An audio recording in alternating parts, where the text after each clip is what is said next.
right. Hello, everyone. Thank you for joining us today. My name is Lucy Kassir. I'm the Director of Education and Engagement at the Columbus Museum. And we're so glad that you could be here today for What We Wore, 19th Century Clothing from the museum's collection. Today we have a wonderful group of speakers joining us, and I'm going to introduce each of them to you right now. So we have Rebecca Bush. Rebecca Bush is the Curator of History and the Exhibitions Manager at the Columbus Museum. She often focuses her research on the social history of the South in the late 19th and early 20th centuries.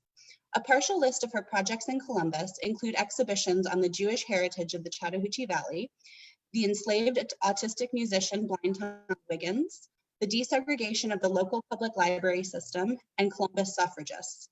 Rebecca is a co-editor and contributing author to Art and Public History, Approaches, Opportunities, and Challenges.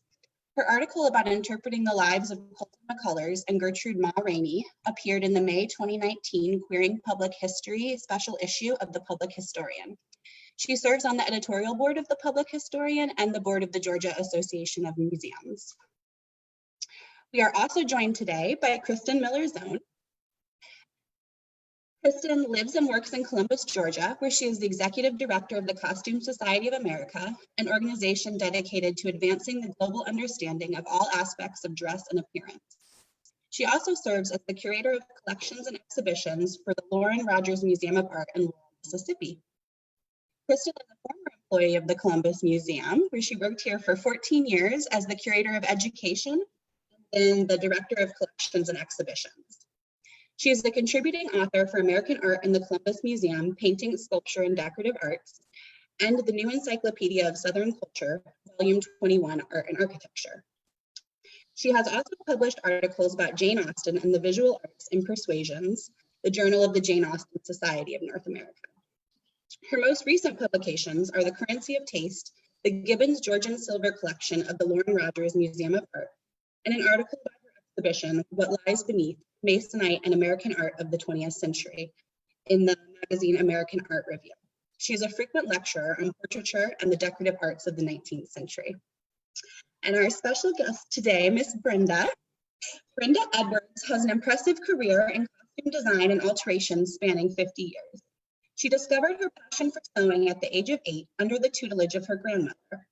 Brenda began her formal training at Columbus Technical College, where she studied fashion production and management.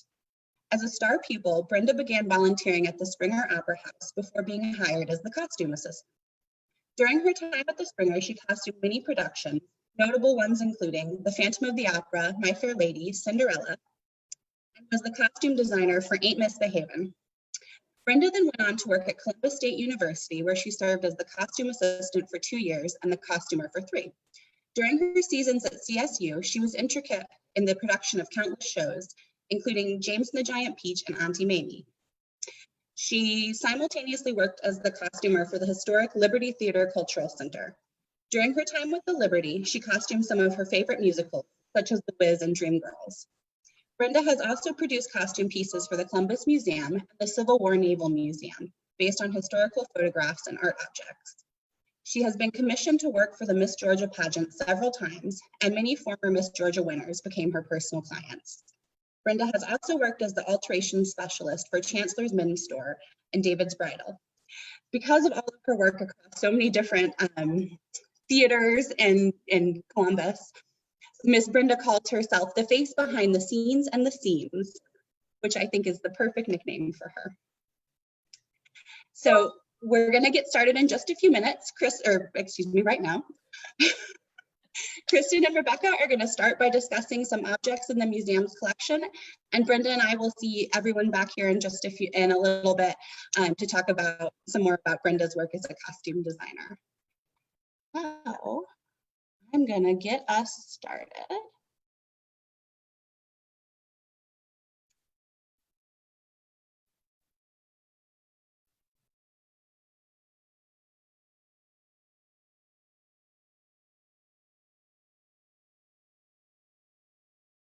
So while our slides are appearing, I want to thank everybody for joining us today. I'm really excited for this conversation with Kristen and Brenda. I think folks will learn a lot today. I had a lot of fun preparing for this, as I always do, and Kristen, thanks for coming to talk costumes, which is always fun. My pleasure. It's been fun to kind of revisit some old friends from the collection. Absolutely. I was excited to do this presentation because I know that you've done similar presentations based on the collection several years ago when you worked here. So today we're going to talk about some of those, but also several new acquisitions that have come in the past 5 years. So it's fun to blend everything together. So hopefully, folks, as you're watching, you'll see some old favorites in the museum and maybe some newer items that haven't been on display for a while or that have just come in the door in the past few years. So we're excited to showcase those. So we are covering the 19th century today. We have a lot of ground to cover, as you might imagine. So let's dive in.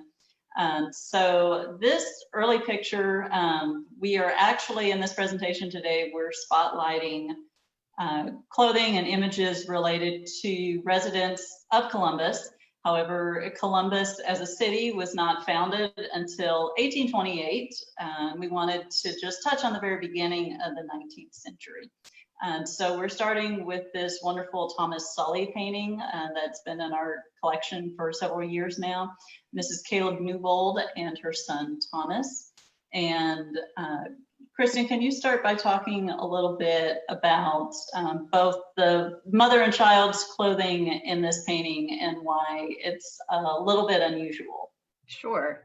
So we're starting with this one so that we can see the simplicity that we start with in the 19th century, and then it just goes insane in women's clothes for the rest of the century. So this is the simplest it gets. And she is wearing neoclassically inspired clothing here, a dress with the waist up underneath the bust line in white. Probably the most expensive or the most sought after material of the time is muslin. Silks were still worn, but not as fashionable as muslin. And so this is basically your basic style of a neoclassical dress. However, it's a little unusual in that this is a kind of a boudoir picture. Whenever I was giving tours at the museum and showed people this painting, I always was a little embarrassed for her because this was a painting that was probably commissioned by her husband and meant to be viewed by the family only because she is in a state of undress. Her son has pulled her hair comb out of her hair, and so her hair is tumbling down around her shoulders. And she is probably, I'm actually doing a lot of research right now on early 19th century stays, which becomes the corset at this point. And I don't think she has one on. So she is in a state of undress, as is the little boy. He's wearing what is called a skeleton suit, which was one of the first child-friendly specific clothing objects that was made. Before this, little children were dressed as actually little women with dresses, and then little boys got breeched or got put in pants when they were a little older, about 7. But this was kind of a transitional garment for boys that was a top buttoned to the bottom. His is, you can see, is in a velvet sheen, but his shoulder straps are falling down. So he is also in a state of déshabillé or undress. And it's a really fun, playful picture of the two of them. Even after this, we'll see paintings of little boys in dresses until they're breeched. And so this is an interesting piece in that it is this transitional garment that really only lasts a couple decades before they came up with another solution for little boys to wear. I really love the pink color in both of their cheeks too. They're very flushed. Yes, you feel like almost they've been chasing each other around that dressing room before they were made to sit down with the painter. Yes, I could see that. So as we go to the next set of paintings, we'll actually start to come into the history of Columbus. So these works are from 1838. So Columbus would have been a decade old at this point. They were painted by C.R. Parker, who was an itinerant portrait painter, and we'll talk a little bit about that. I just wanted to share first that Grigsby Thomas here, Grigsby and his wife Mary were two of the earliest settlers to Columbus. They arrived in 1830. And at that time, Grigsby's claim to fame was that he helped write state legislation that abolished state imprisonment for debt in Georgia. And by 1832, he's appointed judge of the Chattahoochee Judicial Circuit. So these would have been two leading citizens of early Columbus. So Kristen, could you talk a little bit about itinerant painters and why these folks would have chosen to have their portrait painted in the clothing that they've selected? Sure. So itinerant portrait painters showed up in towns where there weren't painters living yet, mostly kind of frontier towns or more rural places. And so C.R. Parker was one of those artists who would start out in New Orleans and come down across the South and then go up to Baltimore or DC. And he would frequently be recommended to other family members living in other cities. So often you find family groups that are done by one particular itinerant artist, even though they're living in different states. They're both wearing black here. And by this point, black for men was the thing that you wore. Men wore black every day.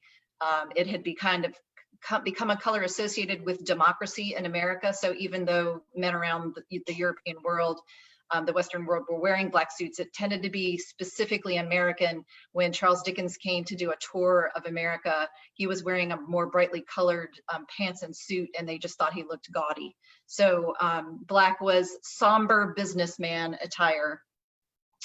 Women, however, at this point only wore black when they were in mourning. However, given the high death rate from childbirth, from people not living as long as they did, and then later on in the century, the Civil War and all the casualties there are a lot of black dresses being worn all the time. So you might come out of mourning for one person, be back in your non-mourning clothes for a little bit, and then have to go right back in to mourning because someone else that you know has passed away. I don't think we ever figured out who she would have been in mourning for when she sat for this portrait, but we can assume that she was. The great thing about this dress is, even though she's in mourning, it does not mean she can't be fashionable. And she is wearing the very widened silhouette that starts after that empire neoclassical look in the 18 teens. In the 1820s, things start, the waist starts to drop, the skirts start to get wider. And then in the 1830s, everything gets wider. The top gets wider, the waist get narrower, and then the skirts are even wider again. So it's that very hourglass silhouette. It's with drooping shoulders. This is the age of romanticism, and everybody's supposed to kind of look a little depressed and sad and deep and mournful. And so shoulders started at this, they don't start up here at the shoulder, they start down here at the arm. So you see how they start a little lower, and that makes your whole arch at the top look more droopy. But she's wearing very puffy sleeves. They're puffy at the top, and then they get narrower towards the wrist. And there are two names for that. There is the gigot sleeve, G-I-G-O-T, the French word. Or in English, we called it the leg of mutton, because it looked like a leg of mutton off of an animal. So these are not sleeves that you can do much real work in. These are sleeves for sitting around and looking demure, and having other people do your work for you. So speaking of puffy sleeves, I think we have an even better example of that on our next slide. And so we can see that there, but also what really struck me in thinking about this is almost the opposite of what you're talking about with the somber black. We have a print here, and this is calico, which is a specific type of cotton, which at this point is starting to really become the driving agricultural crop in the American South, and also contributing to the rise of slavery in the South at the same time. So there's a lot of socio-political things going on with this calico cotton dress, but I was wondering if you could talk just a little bit about what is calico, and why would someone have wanted to make a day dress from it?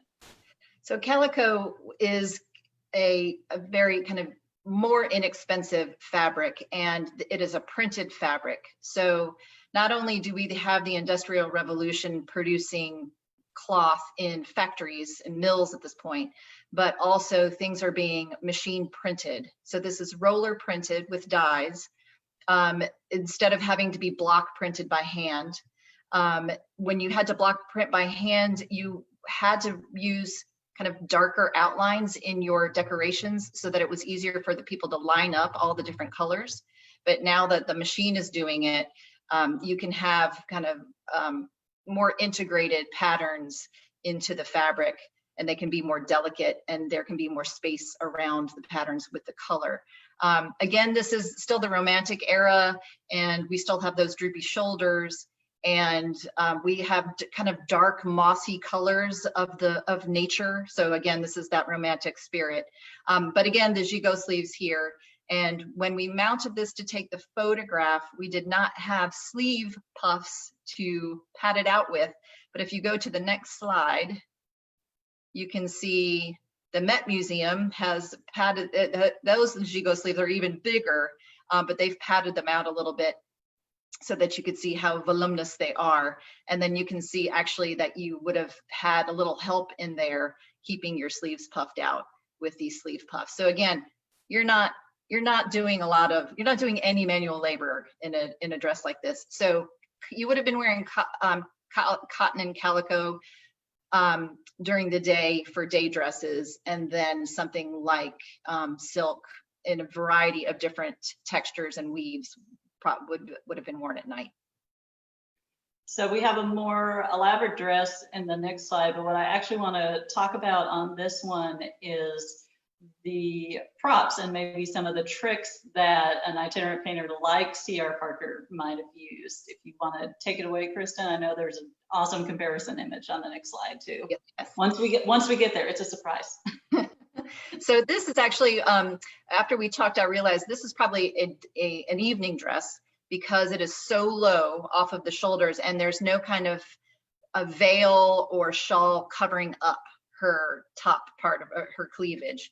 So this is, and also the sleeves are short, they're big, they're hefty, but they're short. So this is probably an evening gown, and it probably is made out of one of your more expensive type of materials.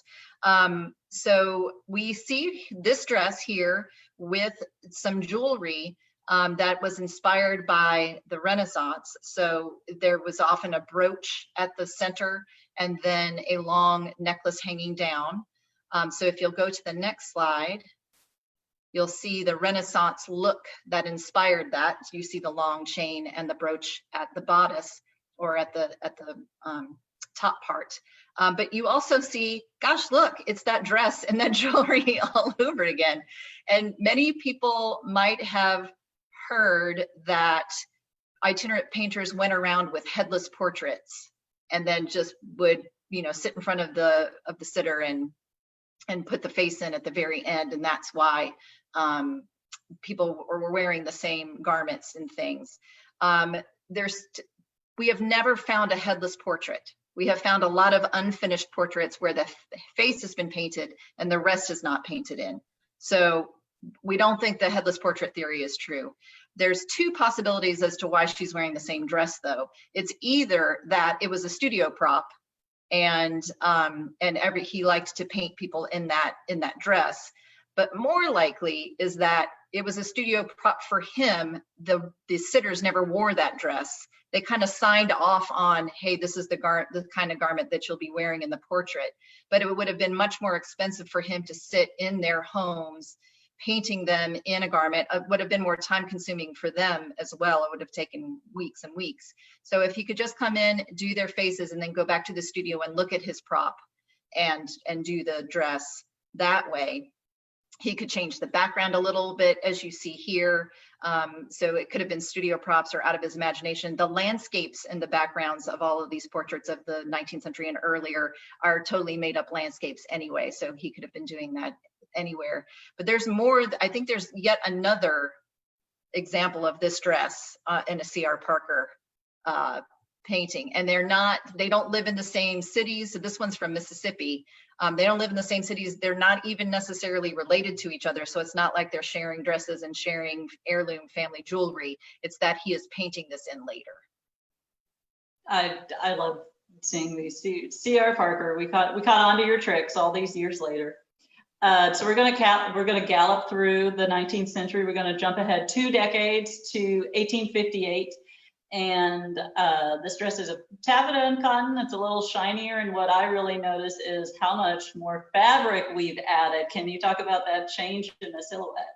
Yes, so we are continuing to get bigger and bigger and wider. And up through about 1856, we're making those skirts wider with a lot of layers underneath, of crinolines, of petticoats, of sometimes multiple petticoats underneath there to get that wide shape. And then also often on the actual surface of the dress, there would be flounces to make it wider. But in 1856, the cage crinoline was invented, which was basically steel hoops that you could put together with fabric that you wore underneath your dress. And that kept everything out of your way and kept it out. And then at that point, they wanted to make the dresses look smoother now, taking away those flounces so that you can really see, hey, look, I've got a new fangled hoop under here. Of course, now for the first time, really seriously, women started wearing drawers and underwear because they had done so on and off, or as was their pleasure before this. But when you have a hoop that might flip up, unfortunately, at any time, you need more undergarments than you had before. When you had a bunch of petticoats, the petticoats sat beside your skin. Now that there's nothing but air because of this hoop, you need more underthings than you did before. The top, we get all sorts of great sleeves at this point. These are called pagoda sleeves. They are supposed to look like Japanese kimono, and they would have been worn with a kind of a white laced undersleeve, because another thing you don't want showing is your arms unless it is evening time. So during the day, you want to keep everything covered up. And so these sleeves could flop around as much as that bottom could, so you had things under there as well. So I think we have an example of a somewhat similar bodice and sleeve outline, not entirely sleeve outline here. But I just wanted to take a minute to talk about this young woman. This is Laura P. Mitchell. We are fortunate to know her name because someone wrote it down for us. We believe this picture was taken circa about 1867, and Kristen's going to talk about why the style of her dress leads her to believe that it couldn't have been any later than that. Some things we know about Laura: she was 31 in 1870. She lived near and worked for the printer Thomas Gilbert, who was one of the most successful and wealthiest men in Columbus. We know that she may have been a cook. She's listed in the 1880 census as a cook for a different family, as many African-American women were at that time. She's listed as a servant. It seems that there were 3 women servants in the Gilbert household at any given time. And what's also interesting is that we found this image in a photograph album that the Gilberts kept.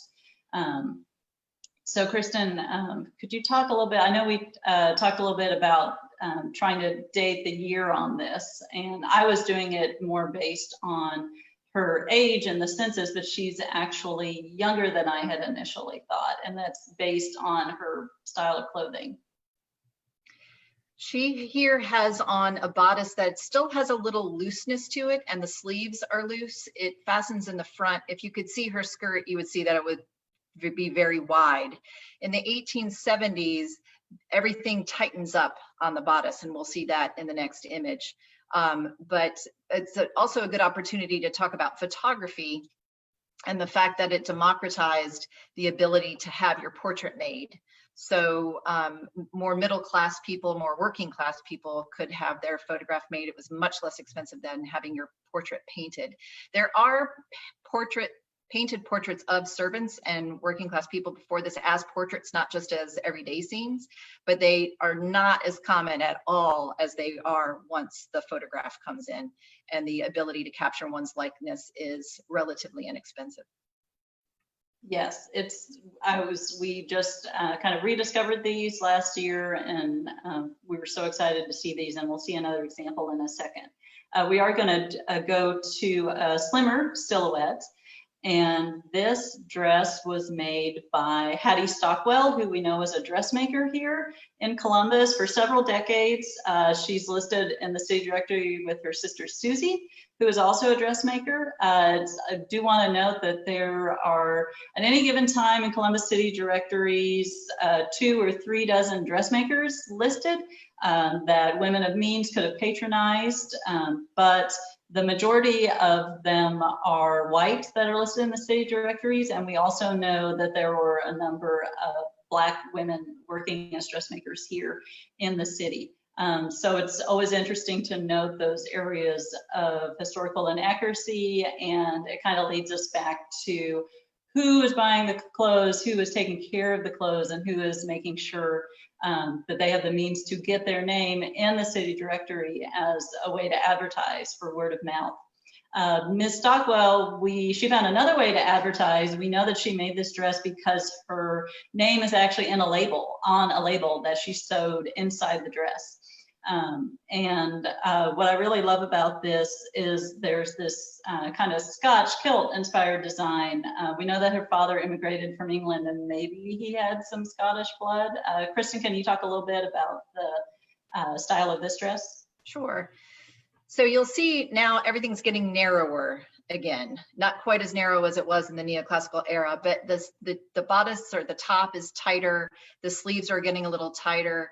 At this point, all the fullness in the skirt is moved towards the back, and so bustles or pads, just like we saw in the sleeves before, those are now being worn around the back to make the back more padded. In the next slide, we'll see kind of a reason why the skirts had to slim up, because of the bodice top type helped that to happen. But I love this because at this point, there's a lot of asymmetry in clothing.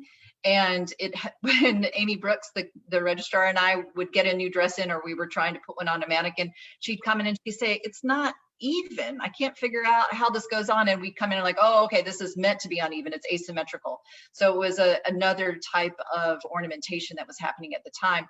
And I love that it's been that asymmetry, that typical asymmetry of the time, is being combined with the thought of the tartan shawl being worn across the shoulder. So that's that diagonal kind of aspect to it.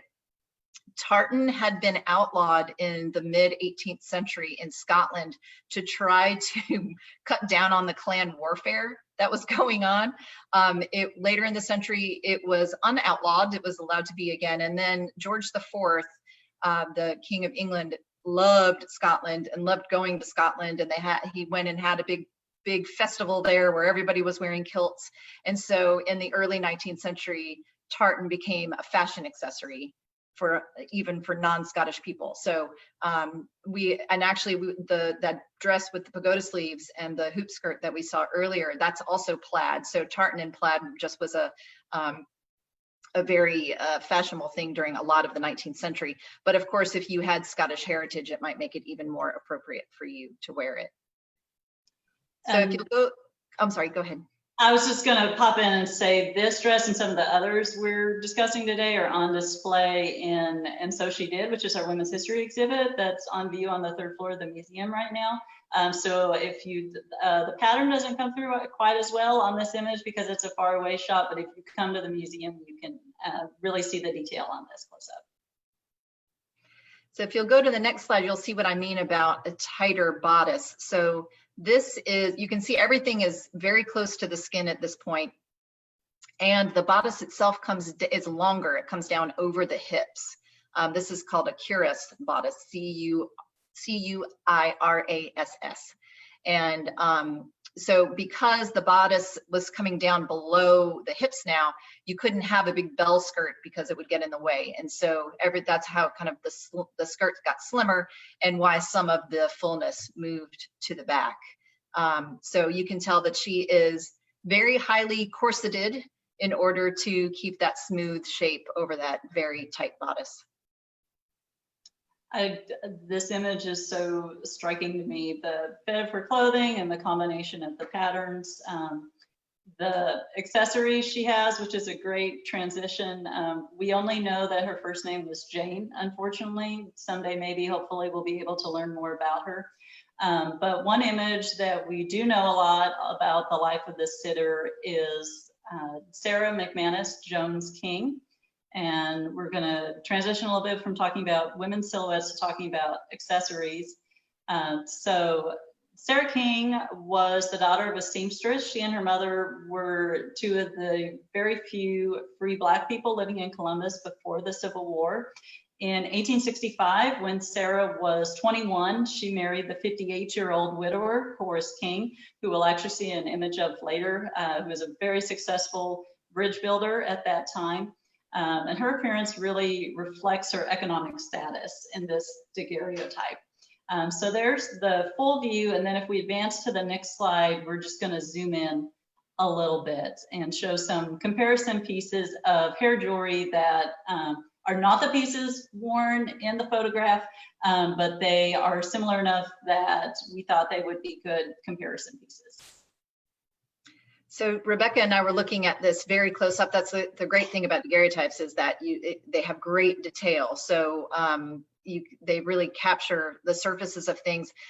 The surface also degrade over time, and so we had a hard time seeing some parts of this, but you can see a common practice of the time of taking a daguerreotype and filling it in with gold paint, painting it with gold paint, and even sometimes highlighting the pink of cheeks on these to kind of put color in, because you have to remember portraits before this time were painted and they were always in color, and so even though you got more detail with these, you lost the color, and so this is a way to kind of add some of that back in. When Rebecca and I were looking at this, we're like, goodness gracious, those are large earrings. If those are solid gold, they're going to pull her earlobes off. And so we started thinking maybe they're at the very least pinchbeck, which is a brass kind of substitute for gold. It's a brass alloy that they made in a color that looked like gold, and they did hollow pieces with it. Then they also used pinchback for hair work pieces, which you see here. So hair has long been a symbol of a person because it doesn't degrade, and it was given as love tokens to each other. It got very popular in this era of sentimentality and romanticism in the 19th century. And early on, you would have sent your hair out to be worked into jewelry or to be placed in brooches. But in the 19th century, when you had a lot of leisurely ladies sitting around with, they needed crafts and things to do, the ladies' magazines had instructions for making your own hair work jewelry. And Historic Columbus has an amazing hair work wreath that is made up of the hair of different family members. So, and also a lower than 14 karat gold was allowed in the mid 19th century. So gold became a little bit more affordable, and they could have made it hollow. So this is either pinchback or gold, but with that hair work that you see here. Did we lose our image, or did I just? I think it'll come back in a second. There we go. So you can see the brown in this between the gold parts is actually woven hair. It's woven like chains or like lace with bobbins. And so you could buy yourself some bobbins and make yourself some hair work jewelry during the 19th century. And then we were looking at her bracelet. If we can move to that slide.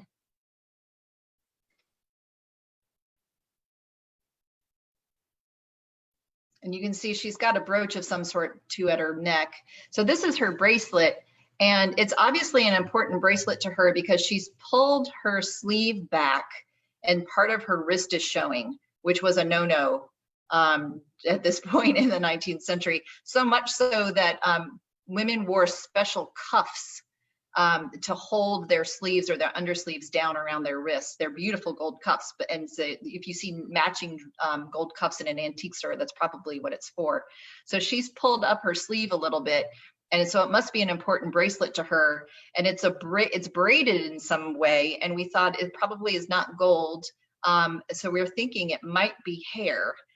So here's another piece from the Columbus Museum collection of woven hair work, and you can see how chains were made and how you might have braided it.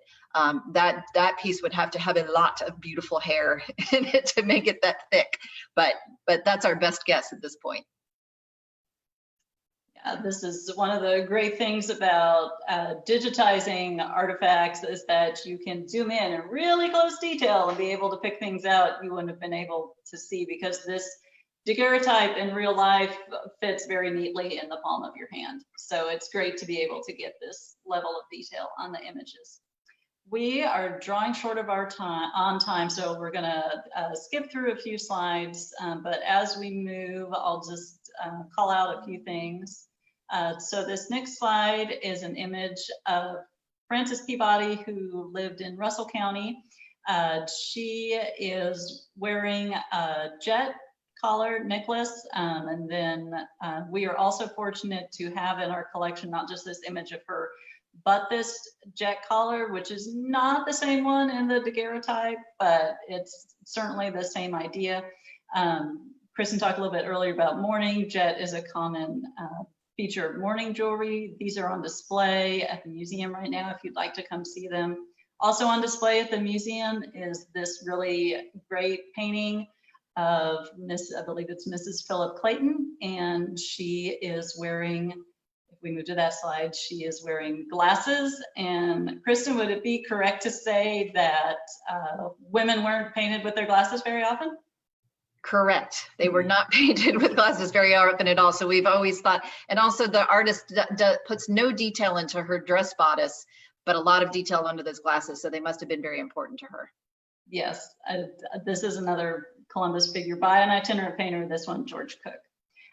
So our next couple images are images of Muskogee Creek leaders who lived here in Columbus, and they, or excuse me, not in Columbus, but near Columbus, what would become Columbus.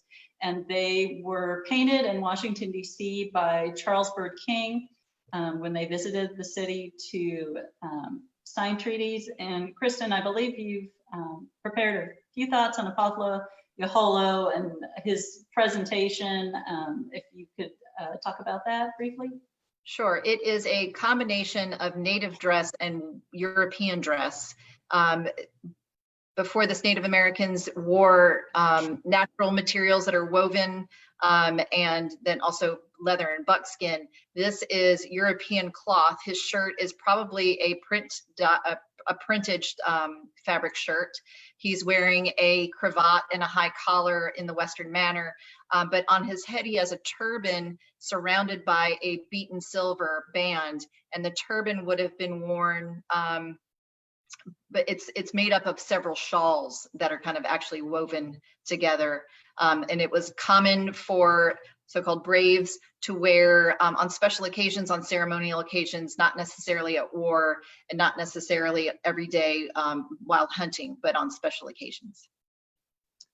So we'll skip the next image, but sticking with men, we'll go to Horace King. And something that Kristen and I talked about when we were preparing this presentation is that just as the clothing of working class people often doesn't survive because you wear it until it wears out, men's clothing is often the same, partially because the fashion doesn't change. There's not a lot of changes that cause you to need to stop wearing something. So this is an image of Horace King, who was an extremely successful Black bridge builder in Columbus. Kristen pointed out something very Right, we try as hard as we. Kristen, what was the interesting item that is missing from this daguerreotype?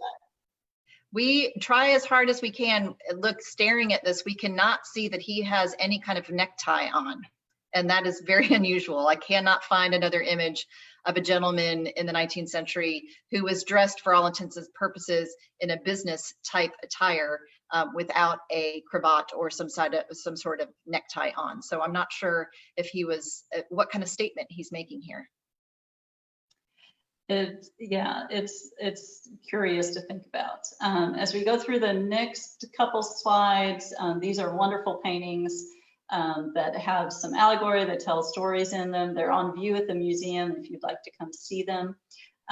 Briefly, we're going to touch on weddings, and there's several slides here that are going to look quite familiar to us.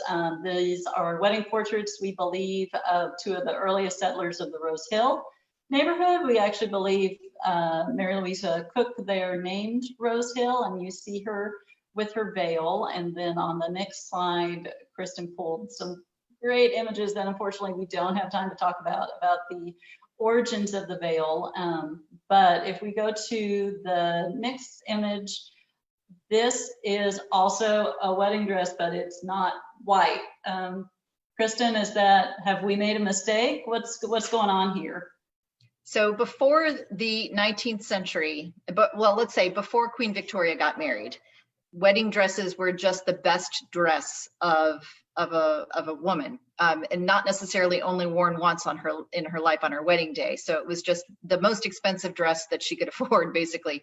When Queen Elizabeth came in as the queen and got married in a very simple white dress, white being still kind of the fashionable color left over from that neoclassical era, and wore a veil and an orange blossom wreath, very, very simple, especially for a royal wedding. It became, and also because she was queen over everywhere, and her image was sent out everywhere, it became the fashion to wear a white wedding dress with a veil.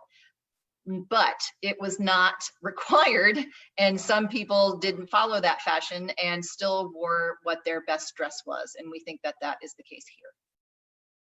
So this is on view at the museum right now. There's a really lovely leaf pattern. I think this looks like the ultimate fall wedding dress to me every time I see it.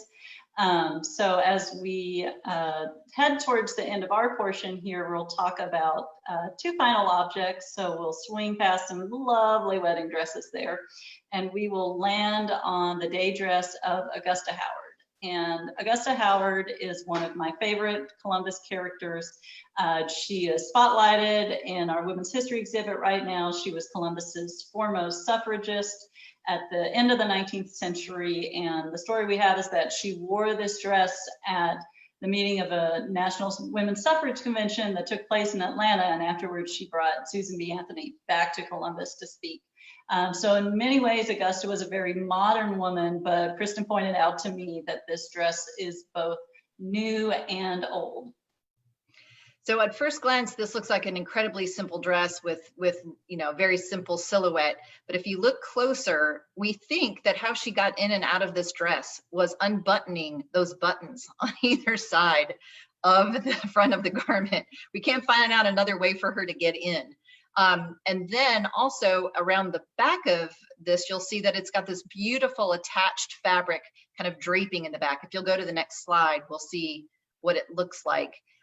So on the left, you see the inspiration for the front of her dress, which was an open gown. So you see kind of the undergown in the middle and the overgown kind of not coming quite to the center to meet, just as Augusta's dress is. And in the back, Augusta's dress has what we call a Watteau pleat, after the French painter Watteau, with these folded pleats coming directly from the shoulder area. And on the right, you see an 1880s version from the Met that is obviously inspired by the 18th century piece, as is Augusta Howard's dress. So it looks incredibly simple from the front, but it's absolutely a call out to the decadent Ancient regime and all of the opulence that happened in 18th century France.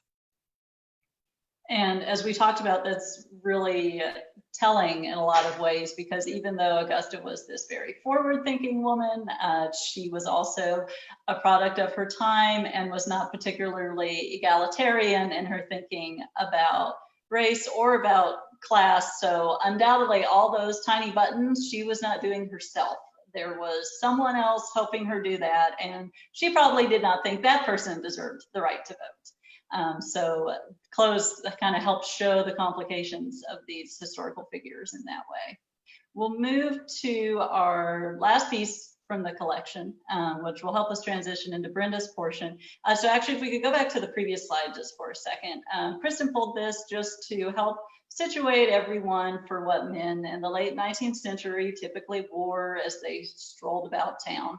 And then we'll go to this great image in our collection that is two men either in fancy dress or in costume. We've done a zoom in there on their mask. So we believe that either these may have been two actors, maybe appearing at the Springer, which was operating at that point, or they might have been going to a fancy dress ball. Kristen, could you explain what a fancy dress occasion would have been? Yes, so this was an excuse for people to get dressed up in historical garb, or at least things that approximated historical garb.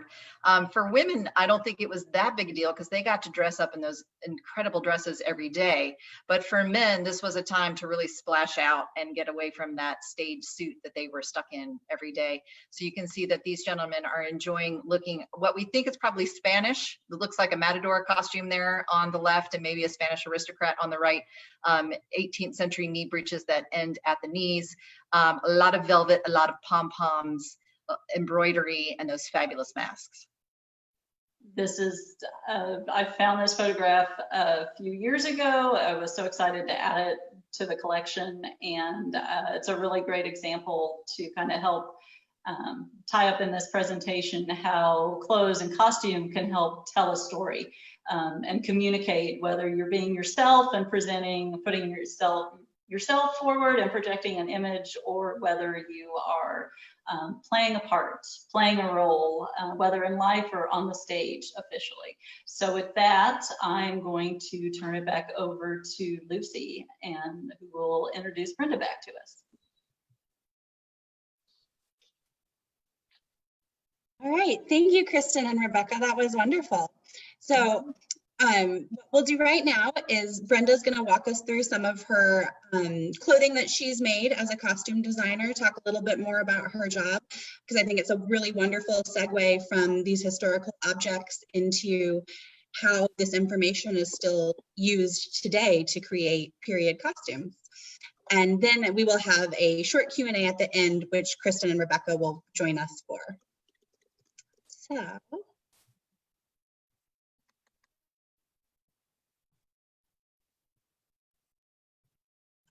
All right, Brenda, I'm going to pull up your images and you and I can talk back and forth as we go through them. There we go. All right. So, Brenda, can you start by telling us a bit about this dress? Well, first of all, most people might be familiar with it if they've ever seen Gone with the Wind. This was the dress that Scarlett O'Hara wore after they burnt up Atlanta. And she snatched down the draperies and told her mammy to make her a dress. And this dress was made from draperies. And the replica that I made was also made from drapery fabric.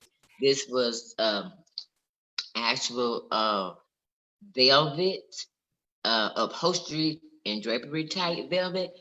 And in making this dress, the more I made it, the heavier it got, because everything I added to it was more and more weight. There's even a coat there.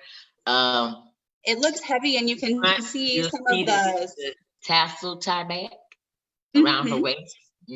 So you see the different parts of the drapery, the hat, chicken feathers.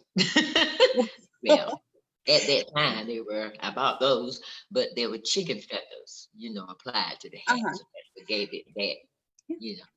And can you tell us, why did you make this dress? Well, it was put on order for Sandy Dawson. She was running a costume shop here in Columbus, but she's right now, you might be familiar with her from the Springer as the costume there as well, but she had a costume shop, and she, someone wanted to wear this dress to some, you know, event. And I was working for her, you know, back and forth, making different costumes. And yeah, you have it. So that's how, and I was excited about making it because I've always been in awe of this dress, considering how it was actually made in the beginning, never knowing I'd get a chance to actually make it myself. I have to ask, I'm really curious, how long does it take to make a dress like this?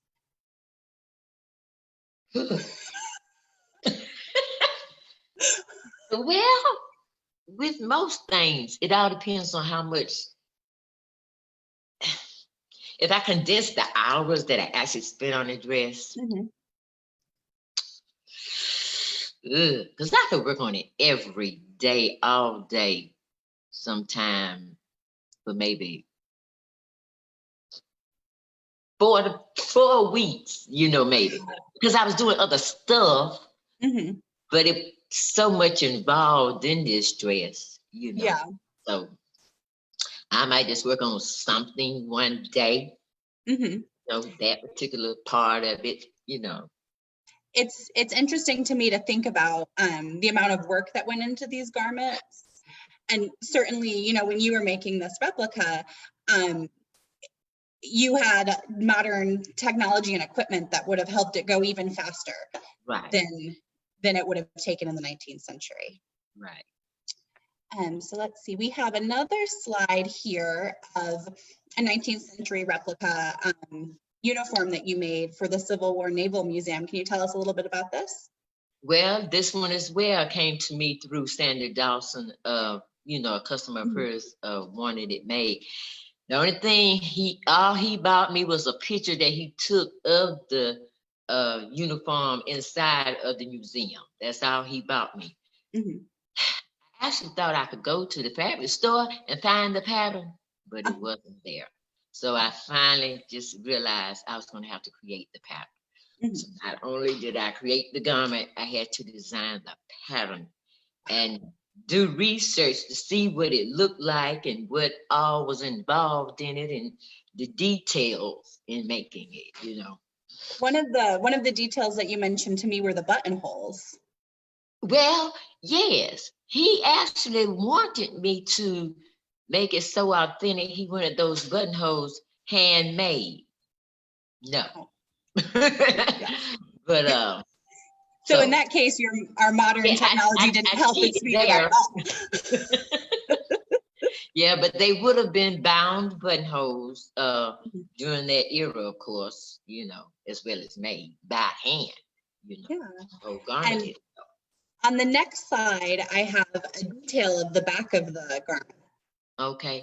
Well, you see there's an open pleat in the back there, and right below those brass buttons, these are inset pockets. And the reason they're back there is it makes the uniform continue to have a smooth lay because you're actually carrying a pistol or maybe even a sword, because the pockets are deep. So whatever your weapon of choice may have been, it could have been concealed back there without actually, changing the silhouette of your garment. Yes. How interesting. What an interesting way to combine form and function. Yeah.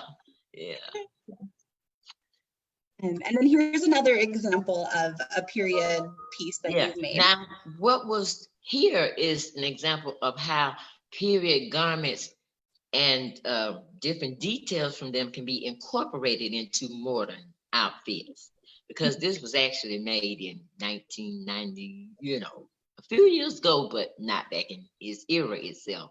So where you see the jabot around the neck and the flounces at the sleeves, that's not even actually a blouse at all.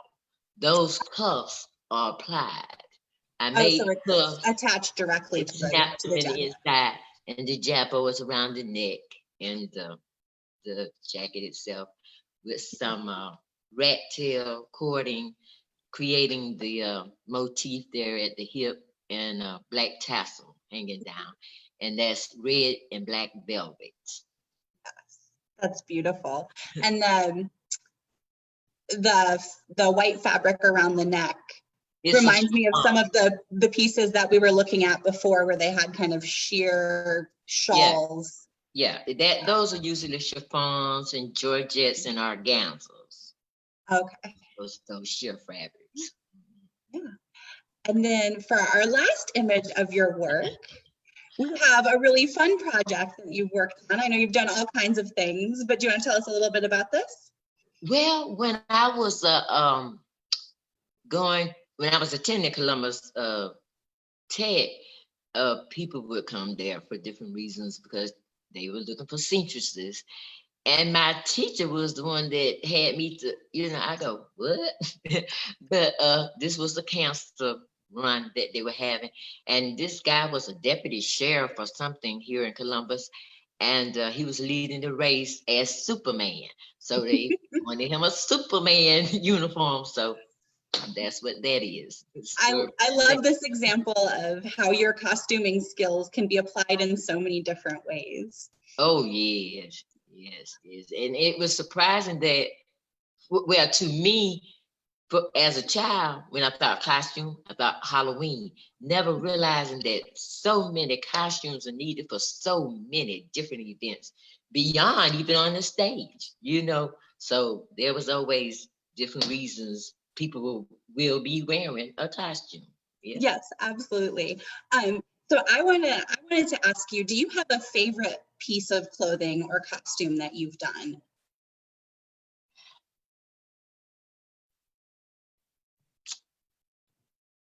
I guess my favorite would have been the two that I might have shown because they were the most challenging. Mm-hmm. But the most fun, because I love creating and just going there, was My Fair Lady. Yeah. Especially that black and white ball and those hats. Yes. Yeah. I think I did that for the Springer, where I was the costumes assistant. I worked alongside Ralph Wimberly. We did that. Mm-hmm. Yes. Yeah, I think it's really fun. This is something I loved about our discussion today too, and looking at the objects, and certainly with My Fair Lady and some of the pieces you've done, thinking about all of the little details and how to get them right, and how those small details, whether on the stage or in a portrait, communicate so much about who the person that's wearing the clothing is. Oh, of course. Yeah.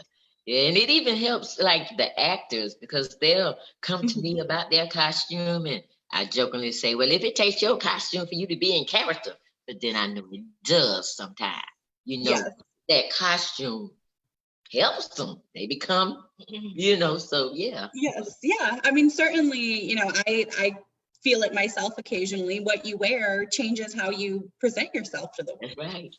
Yeah. So I'm going to invite Rebecca and Kristen to come back and join us, and we have a few minutes to do some Q&A. So if you have questions, you can put them in you can click on the Q&A button at the bottom of your screen and enter them there. And I'll also keep an eye on the chat. So what would you like to know? You can ask questions of any of our panelists. And maybe while questions are starting to come in, I have a question for Brenda. When you're designing for the stage specifically, Brenda, I'm wondering, especially when you're doing a big musical like My Fair Lady, these actors are going to have to do a lot of choreography and movement. And one of the things that Kristen and I talked about was that a lot of these historic clothes, especially women, did not really allow for people to move. So when you're designing, knowing that people are going to be moving and emoting a lot, how does that factor into your designs?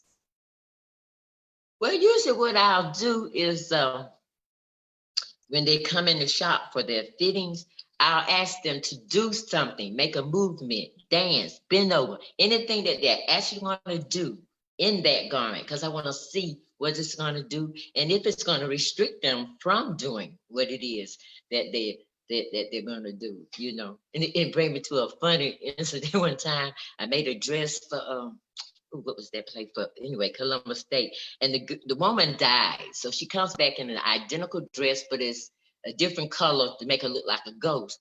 And it was a long split in the back, and I had forgotten to open it. And she went to go across the stage, and she didn't have no strides. She said, and I knew immediately when I saw her stop what had happened, But yeah, you gotta watch those things. What a fun story. We had a question come in asking about how large the clothing collection is at the Columbus Museum. I'm sorry, Lucy, you cut out a little bit. Can you say that one more time? Oh, How large the clothing collection is at the museum. How many objects? So I don't know a number offhand, and I'm actually going to toss to Kristen in a second on this because she helped build most of the collection.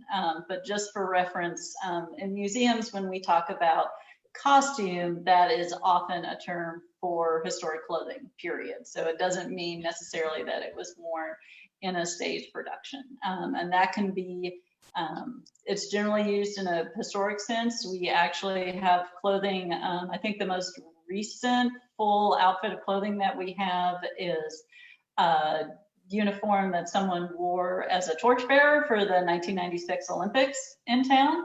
And I believe we have a pair of shoes from the 18th century. Is that right, Kristen? Yes, I think those shoes, those 18th century shoes are the oldest pieces in the collection. And you're right, costume in this context is kind of the academic term for clothing. And it also includes accessory items too. So we had, the Columbus Museum has parasols and petticoats and fans, hats, shoes, a lot of undergarments, children's christening gowns. What we don't have a lot of is men's clothing, because as we were talking about before, it gets worn until it gets worn out, because the styles didn't change that much. So we do have a few pieces of male clothing, but mostly it's women's clothes, and then a few non-christening children clothes as well. But I would say probably all told, if you count all those different kinds of pieces, we probably have about 800 in the collection, I would say. 800 to 1,000. It's extensive for a museum our size. And again, as we were talking about earlier, it tends to be, as you could probably tell from the presentation, it is very targeted towards women's clothes because that's where the fashion changes and it's the most fun to look at. And it's also generally targeted towards people who are at least middle class, often upper class, because they had money to have many clothes that did not wear out and that later generations deemed worthy of keeping and putting in a museum. So we always try to tell stories of the entire Chattahoochee Valley community, regardless of race, gender, sexuality, socioeconomic status, gender identity.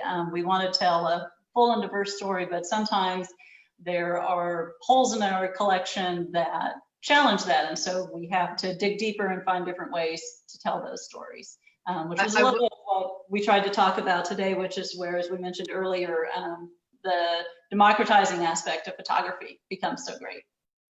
I will say that it is much more middle class and upper middle class than other collections that are even more high class couture collections of famous designers making one-offs for people. We don't, the Columbus Museum doesn't have a lot of that. So they are things that were worn by the kind of people who live in Columbus, not in Hollywood or New York.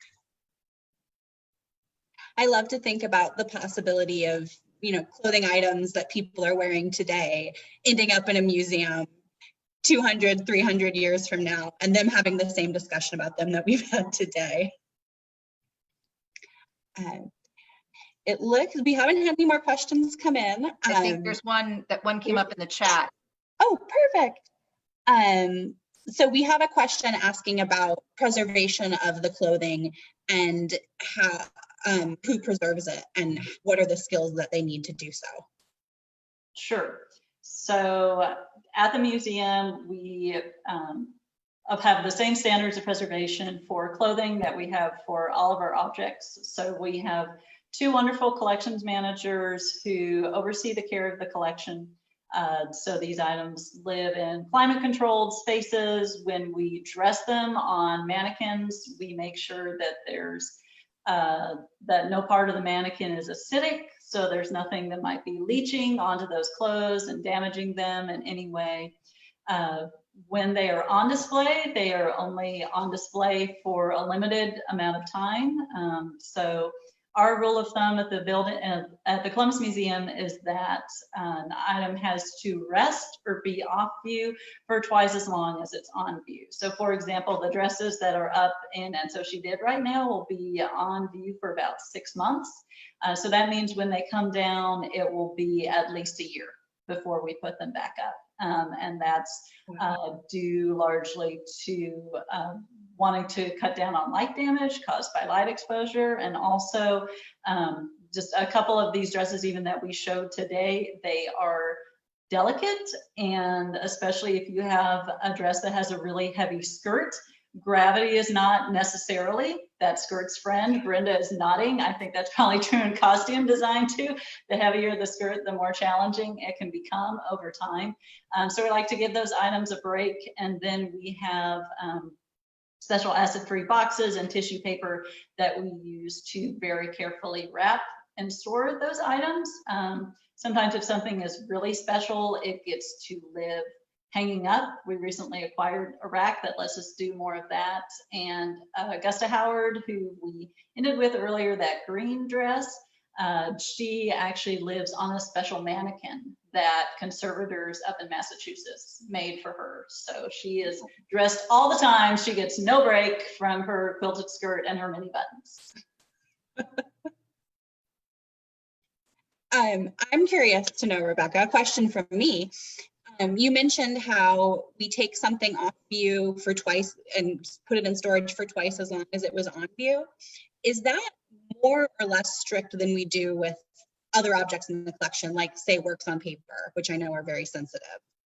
That's a great question, Lucy. And I think one of our collections managers may be watching. So Amy, if I get this wrong, you can correct me later, reprimand me later. But clothing and textiles, I should say. So that also includes quilts, coverlets, any item of fabric. Those are some of the most sensitive objects in the building. Works on paper, we sometimes follow the 6 months, 1 year rule. Ideally, we would do 3 months, only 3 months on, because especially something that is done in pencil or in charcoal or pastel is so extremely light sensitive. Because those items are often framed, they're a little bit easier to move up and down the wall. Whereas by the time we get done dressing a mannequin, which as Kristen talked about earlier, can sometimes be an adventure and a time-consuming process, you are more likely to want to leave that up for a while before you go through the process of undressing it again. But so that's why if you have a favorite work on paper or a favorite dress, you may come to the museum and it may not be up on view. The same can be true of photographs as well, especially early photographs. But oil paintings are certainly not indestructible, but they handle light much, much better. So they can live on nearly continuous view. Yeah, much more durable. Yep. We had one more question asking about jewelry and accessories as part of our clothing collection. Do we have those items as well? In particular, asking about beaded purses. Rebecca and I did an exhibition a couple of years ago called Parasols, but it was 3 Ps, purses, parasols, and petticoats, or something like that. That was all about accessories, and we do it. There are some beautiful beaded purses and also some fabric purses and some metal purses, kind of chainmail metal purses from the 20s. Have you gotten anything since I left, Rebecca? Ooh, of purses and accessories, I don't think so off the top of my head. We've gotten a couple more items of clothes. Oh, you know what? I take that back. Yes, last fall we acquired a heavy black beaded purse, and it has these strands, and half the strands have come off, unfortunately. But it was packed with a morning dress. However, this is a very elaborate, fancy purse, so I'm guessing it was not first morning. At least it was after you started to go out and about, at least a little bit. But I think that's probably the most recent accessory piece we've gotten in, and that was from a local woman as well, who would have lived up on the north end of town, kind of by Double Churches, really out in the country at that point. And I will just say, if anybody has had their interest piqued and you're wondering what else we have, we don't have all 800 costume pieces online, unfortunately, but if you go to our website, columbusmuseum.com, and go to the collections tab and go to search the collection. You can search for dress or ensemble or purse. I think we have an orange blossom veil that I believe would be online, like the one Kristen was talking about earlier with Queen Victoria. So you can get a little more of a taste. We just scratched the surface today. Yeah, there's always more to see in a museum's collection than what's on view at any given moment. So I'd like to say thank you to everyone for joining us. Thank you to all of our wonderful speakers today. I've learned so much. I'm really excited to actually jump on the website and spend some more time looking at our costume collection, because I feel like I'm going to see it in a totally different way now, thinking about all of these little details. I'm going to make one more quick plug. If you have not come and seen And So She Did at the museum, please come and visit us. It's really wonderful. It's got fantastic clothing pieces on view, lots of other wonderful objects, and looks at some strong female figures in the Chattahoochee Valley. So thank you all so much for being here. Thank you to Brenda and to Kristen and to Rebecca, and we will see you all soon. Have a great day. Thank you. Thank you.